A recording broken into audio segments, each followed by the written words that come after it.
सबको पता है कि मेरे साथ क्या हुआ है, बार बार मुझे बोलना भी अच्छा नहीं लगता है, लेकिन मैंने अपनी इज्जत दांव पे लगा के, अपना करियर दांव पे लगा के आप सबके सामने आई हूँ और ये बात बोली हूँ ताकि सिर्फ मेरे साथ जो हुआ वो तो हुआ है, लेकिन और किसी के साथ ऐसा ना हो।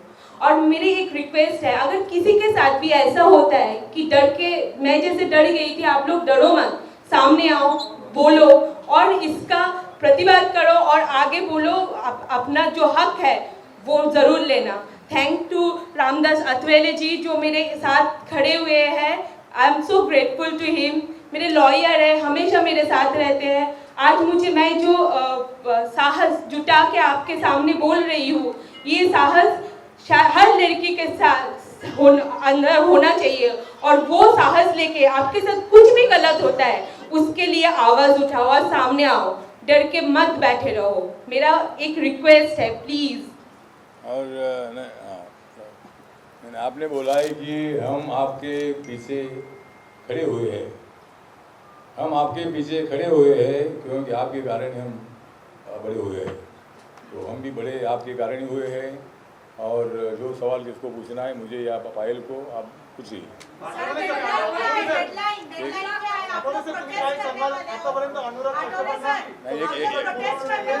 अरे क्या, हाँ नहीं, डेडलाइन तो अभी 7 दिन हो रहे हैं, तो ऐसे केस में महिलाओं का ज़्यादा सुनने का कानून है। अगर कोई महिला बोलती है, हाँ तो गिरफ्तार कब हो गए पुलिस को मालूम है, लेकिन जल्दी गिरफ्तार होना चाहिए, हमारी मांग है। कितने दिनों का दे रहे हो आप लोग पुलिस को एक्शन लेने के लिए? What is the ultimatum you are giving to officers? Ultimatum, we are giving the ultimatum within 7 days. If the police will arrest Mr. Anurag Kashyap, otherwise RPI will start our agitation in or Mumbai. Anurag Kashyap यांना नेमकं कोण वाचवते? महाराष्ट्र सरकार त्यांना वाचवते असं तुमचा आरोप आहे का? नाही, अनुराग कश्यपला कोण वाचवतंय वगैरे असं काय आमचा आरोप नाही आहे, पण एवढा वेळ लागू नये. आमचं म्हणणं असं आहे की कुठल्याही महिलेवर असा बलात्कार झाला आणि तिनं कंप्लेंट केली, 2-3 दिवसामध्ये आरोपीला तो कुठे पळून गेला तरी त्याला ताबडतोब पकडण्याची पद्धती म्हणा किंवा तेवढी पोलिसांमध्ये हिंमत असते. पण या प्रकरणामध्ये 7 दिवस होत आले तरी सुद्धा अजूनही मॅजिस्ट्रेट समोर स्टेटमेंट पाहायचं काही घेतलं नाही आहे आणि अद्याप अनुराग कश्यपला अटक केलेली नाही. त्यामुळे थोडा वेळ जातोय असं आमचं म्हणणं आहे आणि म्हणून आपण अनिल देशमुख यांच्याशी मी बोलणार आहे. आणि कुणावर अन्याय करण्याची भूमिका आमची अजिबात नाही, अनुराग कश्यपवर अन्याय करण्याची भूमिका आमची अजिबात नाही. पण अनुराग कश्यप दोषी असेल आणि ज्या अर्थी पायल घोषने कंप्लेंट केलेली आहे त्या अर्थी तो दोषी आहेत आणि त्यांच्यावर कारवाई होणं अत्यंत आवश्यक आहे. हिंदी में जानना चाहेंगे, क्या आप अनिल देशमुख से मुलाकात करेंगे इस विषय को लेकर? अभी हाँ, मुलाकात में अगर सरकार आपकी बातें नहीं मानेगी या अनुराग कश्यप पर, हाँ तो मतलब अनिल देशमुख जी को पार्टी का डिपुटेशन हमारे अविनाश महते जी के नेतृत्व में मिलेगा और मैं भी एक पत्र दे दूंगा. और पुलिस थोड़ी सी बहुत स्लो इंक्वायरी कर रही है, यहाँ किसी की बाजू लेने का विषय नहीं है. पायल ने जब अपनी इज्जत दाव पे रखकर जब कंप्लेंट की है तो वो सही कंप्लेंट है, ऐसा हमारा मानना है. और इसीलिए अनुराग कश्यप जी पर कार्रवाई होनी चाहिए. तो एक डेपुटेशन हमारा 1-2 दिन में अनिल देशमुख जी को मिलेगा, उनको मेमोरेंडम देंगे, उसमें पायल की सुरक्षा की मांग की जाएगी और सुरक्षा नहीं मिलेगी और उसका कुछ उल्टा सीधा होता है तो उसके लिए महाराष्ट्र सरकार जिम्मेदार होगी. इसी तरह का हमारा आरोप होगा. तो इसी तरह मतलब अनिल देशमुख जी को 2 दिन के अंदर मिलेगी. सर, क्या पायल के बयान पे भरोसा नहीं है पुलिस को, इसलिए मजिस्ट्रेट के सामने उसका बयान रिकॉर्ड किया जा रहा है, ऐसा लगता है आपको? नहीं, मुझे लगता है कि पुलिस को भरोसा होता है, लेकिन ऐसे केस में मजिस्ट्रेट के सामने भी इसका स्टेटमेंट होता है. आज लेटर दिले, लेटर दिले, आज दिले लेटर. हाँ, आज ये लेटर दिया है. ये हमारे सातपुते जी, सातपुते जी इनके एडवोकेट है, वकील है और ये भी मतलब वहाँ पूरा काम देख रहे हैं. तो मुझे लगता है कि मजिस्ट्रेट के सामने भी स्टेटमेंट होना चाहिए, लेकिन ज़्यादा देर हो रही है. अनुराग कश्यप जी मुंबई में है, वो कोई भाग कर नहीं गए हैं. अगर वो मुंबई में है तो उनको जल्दी मतलब अभी तक उनको स्टेटमेंट के लेने के लिए बुलाना चाहिए था, लेकिन अभी तक पुलिस ने नहीं बुलाया है. तो पुलिस क्यों देर कर रही है, ये मेरा पुलिस को सवाल है. सर, क्या पुलिस पर पॉलिटिकल प्रेशर है अभी पुलिस पर पॉलिटिकल प्रेशर है क्या नहीं मालूम नहीं है, लेकिन अभी जब हमारी सरकार आएगी तब हमको मालूम होगा. आठवले साहेब, एक वेगळा प्रश्न. आठवले साहेब, काल संजय राऊत आणि देवेंद्र फडणवीसांची भेट झाली. संजय राऊत आणि देवेंद्र फडणवीसांची तुम्ही काहीतरी एक प्रस्ताव दिलाय आता थोड्या वेळापूर्वी बातमी चर्चेत आहे. 50-50चा काय प्रस्ताव आहे तुमचा? आता देवेंद्र फडणवीस आणि संजय राऊत हे दोघे माझे चांगले मित्र आहेत आणि दोघांची भेट जवळजवळ 2 तास झाली अशा पद्धतीची माहिती मला आहे. पण दोघे म्हणतायत की आमची चर्चा पॉलिटिकल झालेली नाही आहे. ती पॉलिटिकल हो की नाही हो, पण माझं शिवसेनेला नम्र निवेदन आहे की माननीय बाळासाहेब ठाकरे यांचं स्वप्न साकार करायचं असेल तर पुन्हा एकदा शिवशक्ती भीमशक्ती एकत्र आली पाहिजे आणि भाजप, शिवसेना आणि RPI आपण एकत्र आलं पाहिजे. त्यामुळं काँग्रेस आणि राष्ट्रवादीच्या सरकारचा पाठिंबा शिवसेनेने काढावा आणि BJP सोबत RPI सोबत यावं अशा पद्धतीचं आमचं त्यांना नम्र विनंती आहे. आणि जर कदाचित त्याच्यामध्ये दोघांची काही चर्चा झाली मला माहीत नाही आहे, पण चर्चा काही हो, पण पुन्हा चर्चा सुरू व्हावी अशा पद्धतीची माझी इच्छा आहे. तो मतलब जिस तरह मतलब माननीय माजी मुख्यमंत्री और विरोधी पक्ष नेता महाराष्ट्र के विधिमंडल के देवेंद्र फडणवीस जी को संजय राउत जी जो शिवसेना के प्रवक्ता भी है, नेता भी है और पत्रकार भी है, सामना के एडिटर भी है, और उन्होंने मतलब 2 घंटा तक उनके साथ बात की है, लेकिन दोनों भी नहीं मान्य कर रहे कि भाई हमारी पॉलिटिकल चर्चा हुई है. तो मेरा मानना है कि उनकी पॉलिटिकल चर्चा हो या सामाजिक चर्चा हो, लेकिन मेरा सुझाव ये है, प्रस्ताव ये है कि शिवसेना ने दोबारा मतलब BJP के साथ आना चाहिए और 1 साल भर उद्धव ठाकरे जी ने मुख्यमंत्री पद पर रहना चाहिए. बाद वाले 3 साल जो है 3 साल देवेंद्र फडणवीस को मुख्यमंत्री बनाना चाहिए. और दिल्ली में भी मतलब 1 या 2 मंत्री पद उनको मिलने के बारे में भी चर्चा हो सकती है. और सत्ता में अच्छी भागीदारी शिवसेना को मिलेगी और शिवसेना ने कांग्रेस और राष्ट्रवादी के चक्रव्यूह में नहीं अटकना चाहिए. उन्होंने हमारे साथ आना चाहिए. महाराष्ट्र में इज्जत दांव पे रखने के बाद भी हंगर स्ट्राइक की बात आ रही है, भूख हड़ताल की बात आ रही है महाराष्ट्र में. काय गेली आठवले सर, नहीं इज्जत दांव पे रखने के बाद भी फायर घोष सामने आई है, उसके बाद भी फायर घोष को भूख हड़ताल करने की बात कह रही है. अच्छा, हाँ. ऐसा क्यों महाराष्ट्र में ऐसा क्यों हो रहा है? महाराष्ट्र में ऐसा इसलिए हो रहा है कि हमारी सरकार नहीं है. और ये सरकार जो है ये सरकार मतलब ठीक नहीं चल रही है. सरकार कब गिर जाएगी मालूम नहीं है. मैंने बोला था कि गणेश उत्सव के बाद ही इसका विसर्जन होगा, लेकिन और थोड़ा सा टाइम लगेगा, लेकिन ठीक बात है. सरकारचं विसर्जन कधीपर्यंत आहे? तुम्हाला काय वाटतं? गणेश आता या सरकारचं विसर्जन कधी होणार याच्यासाठी मला देवेंद्र फडणवीस आणि संजय राऊतना बोलावं लागेल. तुम्ही स्वतः उद्धव ठाकरेंना भेटणार आहात का? तुमचे त्यांच्याशी चांगले संबंध आहेत. कोणाशी? जो आता फॉर्म्युला दिलाय 50-50चा, 1 वर्ष उद्धव ठाकरे मुख्यमंत्री राहायला हवेत, भाजप आणि सेना पुन्हा एकदा सत्तेवर यायला हवी. तर या संदर्भामध्ये तुम्ही स्वतः उद्धव ठाकरेंना भेटणार आहात का? त्यांना भेटून सांगणार आहात का? आता भेटणार आहात का? आता इकडे संजय राऊत देवेंद्र फडणवीसांना भेटल्याबरोबर राष्ट्रवादी काँग्रेस आणि काँग्रेसमध्ये अस्वस्थता निर्माण झाली आणि ताबडतोब माननीय शरद पवारजी आणि हे यांना भेटले. तर या आपल्या माननीय मुख्यमंत्री उद्धवजींना भेटले आणि उद्धवजींनी हेच सांगितलं की असं काय होणार नाही, सरकार आपलं 5 वर्ष टिकेल. सरकार तुमचं 5 वर्ष टिकेल की आमचं 5 वर्ष टिकेल बघूया. परंतु त्या ठिकाणी अशा पद्धतीनं जो प्रकार झालेला आहे, एक तर शिवसेना जर आमच्यासोबत आली नाही तर राष्ट्रवादी काँग्रेसला आमचं निमंत्रण आहे की शरद पवारांनी NDAमध्ये यावं. मी मागे एकदा म्हणालो होतो की महाराष्ट्राच्या विकासासाठी, देशाच्या विकासासाठी, शेतकऱ्यांच्या विकासासाठी शरद पवार साहेबांनी असा निर्णय घ्यावा. आणि माझी आणि त्यांची दोस्ती एवढी आहे की मला इकडे करमत नाही आहे आणि त्यांना तिकडे करमत नाही आहे. त्यामुळं त्यांनी NDAमध्ये यावं आणि नरेंद्र मोदींच्या सोबत देशाच्या शेतकऱ्यांचा विकास करण्यासाठी त्यांनी इकडे यावं अशा पद्धतीचं त्यांना आमचं निमंत्रण आहे. सर ये हिंदी में भी बोल दीजिए. हाँ, तो मतलब मेरा अगर शिवसेना हमारे साथ नहीं आती है तो हमारे सामने दूसरा भी पर्याय ये है कि राष्ट्रवादी कांग्रेस पार्टी, जिस अजीत पवार साहब ने मतलब देवेंद्र फडणवीस साहब के साथ उप मुख्यमंत्री पद की शपथ ले ली थी, तो इसका मतलब ये नहीं है कि राष्ट्रवादी कांग्रेस इधर नहीं आ सकती है. तो इसीलिए मुझे लगता है कि राष्ट्रवादी कांग्रेस अगर हमारे साथ आती है, अगर बीजेपी आरपीआई के साथ आती है, तो मुझे लगता है कि शरद पवार जी को और भी अच्छा बड़ा पद आगे भविष्य में मिल सकता है और नरेंद्र मोदी जी को एक बड़ा अच्छा मित्र भी मिल सकता है। तो इसीलिए मुझे लगता है कि मेरा राष्ट्रवादी कांग्रेस को भी आह्वान है कि देश के विकास के लिए, महाराष्ट्र के विकास के लिए पवार साहब ने शिवसेना के साथ रहने का कोई फायदा नहीं है, उन्होंने बीजेपी के साथ आना चाहिए।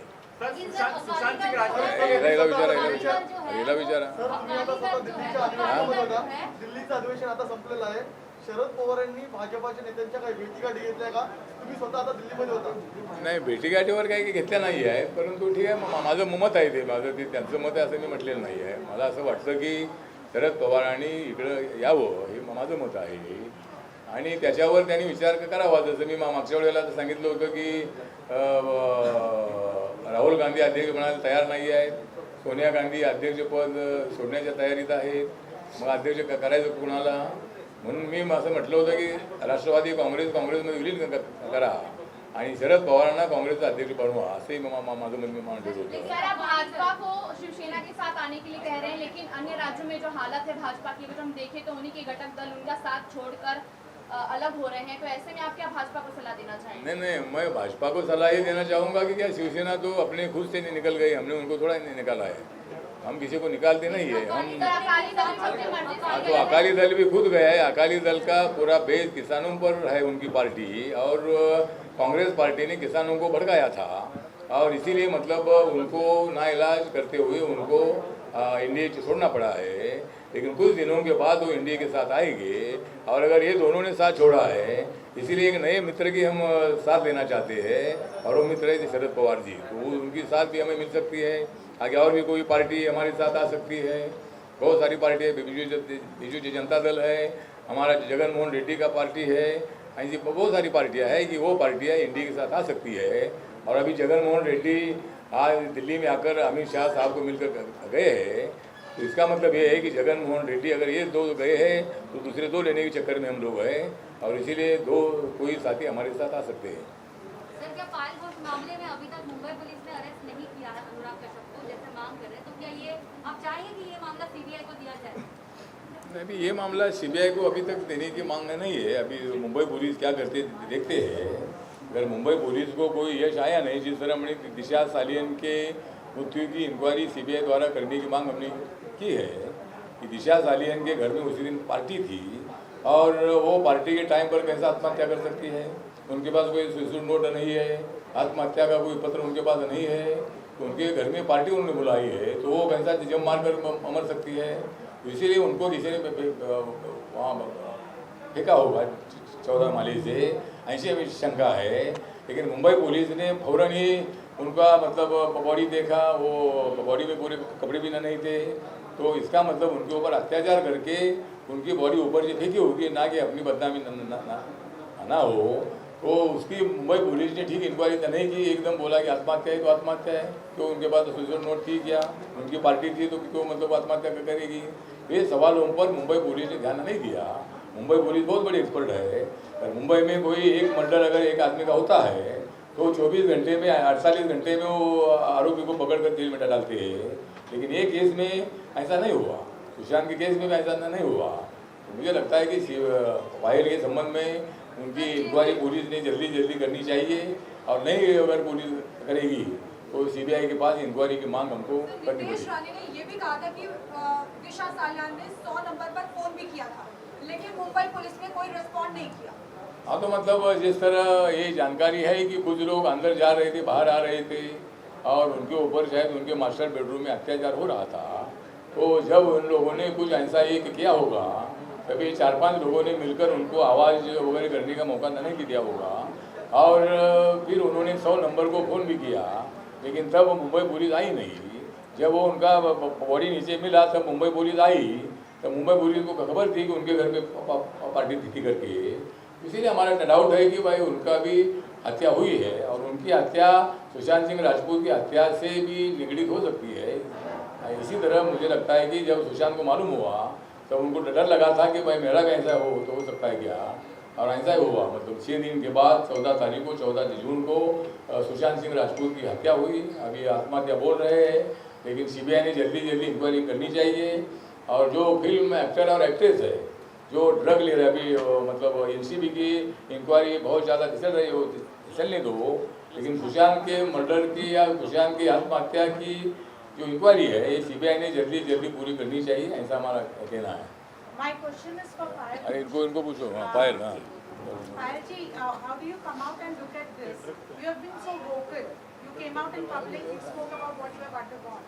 It's an unfortunate part, and yet there is no action that has been taken on Mr. Kashyap. क्या आपको लगता है कि government is trying to save Mr. Kashyap in some or other way, and See- that's the reason why you're not getting justice? See, Mumbai has been very well known for protecting women, and मैं इतने सालों से मुंबई में हूँ, हमेशा safe feel की हूँ मुंबई में।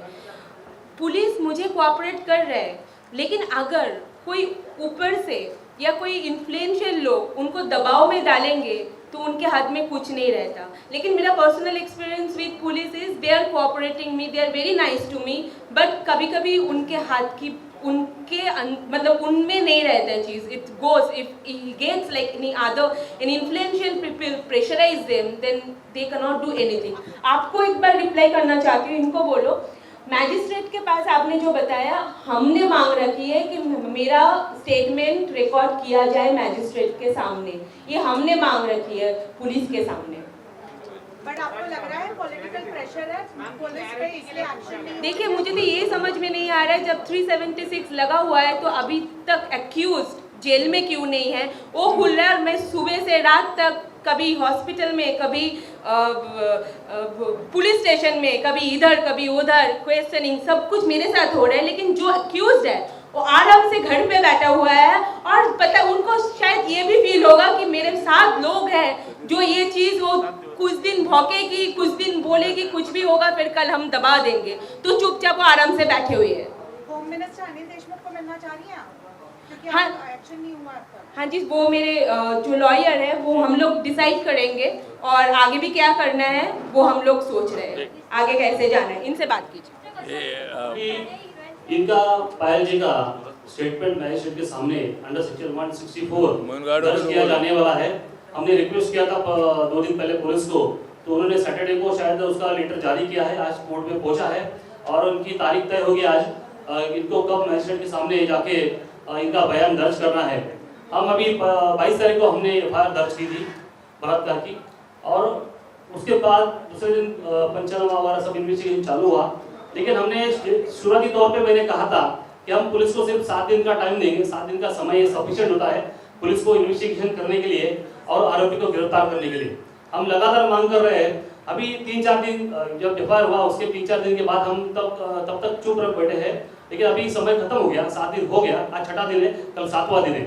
हमने पुलिस को बोला था, लगातार बोल रहे हैं कि उसको गिरफ्तार करो, पायल की जिंदगी खतरे में है। उन्होंने ट्वीट किया था कुछ दिन पहले, ट्वीट के जरिए उन्होंने कहा था कि अगर मेरी बॉडी लटकी जाती है तो उसको आत्महत्या नहीं माना जाए, उसको खून माना जाए, ऐसा कहा था। यानी कि उसको इतना डर लग रहा है बाहर घूमने के लिए। मैं भी उनके साथ घूमता हूँ, मेरी भी जान को खतरा है, ऐसा उन्होंने कहा था बीच में। मैं भी फील कर रहा हूँ, मैं मेरे बॉडीगार्ड लेके आया हूँ आज, पर्सनल बॉडीगार्ड। अगर सरकार अभी हमारी मांग एक्सेप्ट करके देती है तो हम बाहर निकल सकते हैं, जो भी कानूनी कार्रवाई है हम कर सकते हैं। पुलिस सही तरह से इन्वेस्टिगेशन नहीं करेगी तो मैं बॉम्बे हाई कोर्ट जाऊंगा, प्रॉपर डायरेक्शन ले लूंगा इन्वेस्टिगेशन के लिए। नहीं तो हमारे पास दूसरा जो ऑप्शन है, दूसरा सीबीआई के पास इंक्वायरी के लिए, वो भी हम जा सकते हैं। सर जी ने, आठवले साहब ने अभी तो थोड़ी देर पहले बोला तो हमें थोड़ा वेट करना चाहिए कि पुलिस क्या कर रही है, थोड़ा समय देना चाहिए, क्योंकि 6 दिन हुआ है, थोड़ा एक सफिशिएंट रिजनेबल टाइम हम उनको देंगे तो उसके बाद पता चलेगा पुलिस क्या कर रही है। हम ये चाहते हैं कि जल्द से जल्द आरोपी को गिरफ्तार करके जेल में डालना चाहिए। जैसा पायल जी ने थोड़ी देर पहले कहा था कि मैं करेज जुटाकर, यानी कि मैं धैर्य जुटाकर अभी सामने आई हूँ, मेरा करियर दाव पे लगा है, शायद इसके बाद उनका करियर का क्या होगा उसे उनको भी पता नहीं। ये सब दाव पे लगाकर वो आगे आई है, उन्होंने एफआईआर दर्ज किया है। एक बड़ी हस्ती है फिल्म इंडस्ट्री की, अनुराग कश्यप बड़े डायरेक्टर है, बड़े निर्माता है, और उन्होंने ये इनके साथ जो कुकर्म किया है उसके बारे में उनकी जो आज हिम्मत हुई है, उनकी जो आवाज़ 5 साल से दबाई गई थी, तो आज आवाज़ बाहर निकली है। तो आज इस आवाज़ को बुलंद होना चाहिए। और उन्होंने आह्वान किया था सारी महिलाओं को कि जो भी सारी महिला है जो मीटू मूवमेंट के बाद जब जा गई थी, जिनके साथ अच्छा अत्याचार हुआ था, तो सामने आ रही थी, लेकिन ये पुलिस का ऐसा बर्ताव या ऐसी असफलता ये पुलिस केस में अगर मिलती है, कोई भी महिला सामने नहीं आएगी, क्योंकि उनको मालूम है एक तो उनकी शिकायत दर्ज नहीं की जाएगी, अगर शिकायत दर्ज भी हुई तो पुलिस उसमें गिरफ्तारी नहीं करेगी, अगर गिरफ्तार भी किए तो सबूत नहीं जुटा पाएंगे, बाद में एक केस को आरोपी को क्लीन चिट मिलता है, समरी रिपोर्ट भी यानी बी क्लासिफिकेशन या सी क्लासिफिकेशन कोर्ट में फाइल होता है, आरोपी बेदिक्कत निकल जाता है और उसके खिलाफ कोई एक्शन होती नहीं। तो ये काम होता है पुलिस एजेंसी का कि जब कोई शिकायत करता महिला सामने आए उसको सही तरह से उसके रिस्पेक्ट के साथ उसके साथ बात करें, उसकी शिकायत दर्ज करें। आप मीडिया कर्मियों ने सब हमारे मित्र हैं, आपने देखा होगा पहले दिन जब पुलिस थाने ओशीवाला थाने में हम गए थे, उस तरह उस दिन पुलिस कैसे बर्ताव कर रही थी। इतने रात को 2 बजे तक हमको बिठा के रखा, उस दिन भी हमको हरेसमेंट हुआ था। यहाँ पर वर्षों में हमारी शिकायत दर्ज हुई, उसके दूसरे दिन तीसरे दिन दोपहर को 3 बजे से लेकर रात को 11 बजे तक यानी कि 7 घंटा अस्पताल में इनको बिठाया गया। वो उस दिन काफी नहीं हुआ तो दूसरे दिन इनको फिर से बुलाया, फिर 7 घंटा बिठा के रखा। तो मेडिकल टेस्ट के लिए एक महिला को ये हरासमेंट है, एक तो उसकी शिकायत को लेता नहीं, शिकायत देने के लिए पुलिस स्टेशन जाओ, अपनी इज्जत को दाव पे लगा के जाने के बाद वो शिकायत दर्ज होती है, फिर अस्पताल में जाना पड़ता है, उसको मेडिकल एग्जामिनेशन फेस करना पड़ता है, और वो भी एक दिन नहीं 2 दिन नहीं 3 दिन, 2 दिन के बाद फिर से इनको कल शायद कल बुलाए इनको, कल उनको 7 घंटा बैठाएंगे। तो ये कहाँ का न्याय है, फिर ये कहाँ का हरासमेंट है। मैंने दूसरे भी अस्पताल में मैंने बहुत सारे क्रिमिनल ट्रायल चला है, दूसरे अस्पताल में भी मेडिकल होता है, एक दिन में जो जांच करके जो विक्टिम होती है उनको एक सुखद अनुभव होना चाहिए, वहाँ पर एक अच्छा फील होना चाहिए, कंफर्ट लेवल फील होना चाहिए। तो ये हरासमेंट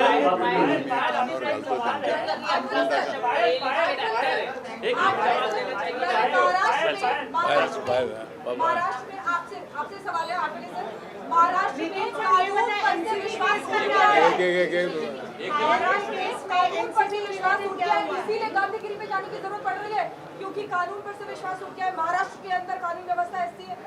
मतलब महाराष्ट्र में जिस तरह सुशांत सिंह राजपूत के प्रकरण से ऐसा लग रहा है कि भाई कानून से हमारा विश्वास उठ रहा है। कानून तो है, बाबा साहब अम्बेडकर जी ने संविधान दिया है और संविधान के मुताबिक हम लोग काम करना चाहते हैं। सरकार का कोई भी हो, सरकार ने पुलिस ने जो वर्दी पहनी है तो पुलिस ने वर्दी का अपमान नहीं करना चाहिए। कोई भी ऊपर से दबाव लाएगा तो भी उन्होंने इसका नहीं मानना चाहिए।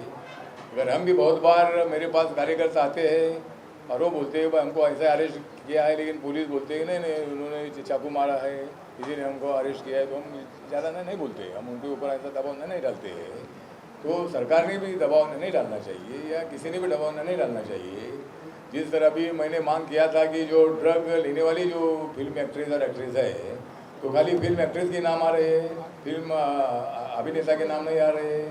बाकी अभी करण जौहर का नाम आया है, लेकिन उनके ऊपर हम ऐसा अन्याय होगा ऐसा हम नहीं चाहते हैं। लेकिन करण जौहर की पार्टी में अगर ड्रग का यूज हुआ होगा, अगर वो एनसीबी के पास जानकारी होगी तो एनसीबी किसको छोड़ने वाली तो नहीं है, चाहे वो कोई भी पकड़ा आदमी हो।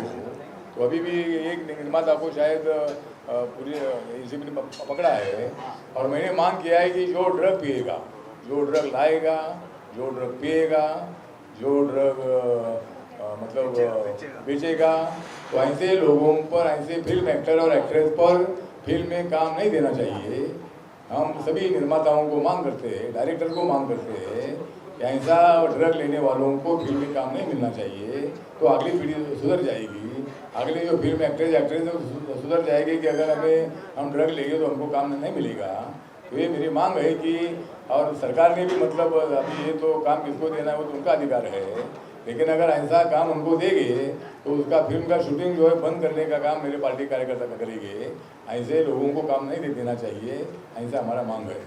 हमने देखा जैसे कंगना रनावत पे जैसे ही अत्याचार होने लगा, उनका ऑफिस तोड़ा, आप उनके लिए खड़े रहे, आज आप पायल घोष के लिए खड़े रहे।